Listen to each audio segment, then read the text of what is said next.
По поручению жителей Трубчевской деревни Кветунь-Удолье к Мурату Зязикову обратился депутат сельсовета. Дорога, соединяющая населенный пункт с внешним миром, нуждается в срочном ремонте. Привести ее в надлежащее состояние дорожники пообещали до наступления холодов. Данная дорога включена, значит, в этом году в план.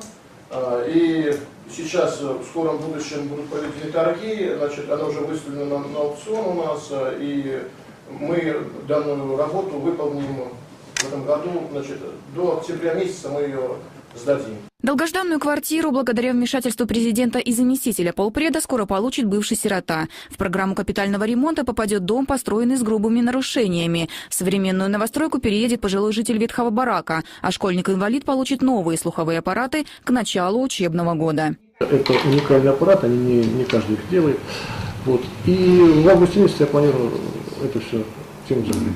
Все вопросы, волнующие брянцев, были детально рассмотрены и изучены. Профильные службы и ведомства получили соответствующие поручения. Ход их исполнения заместитель полпреда взял под личный контроль. Все вопросы, которые сегодня были поставлены заявителями, вот обращения, с которыми они пришли в приемную президента, практически нашли свое положительное решение.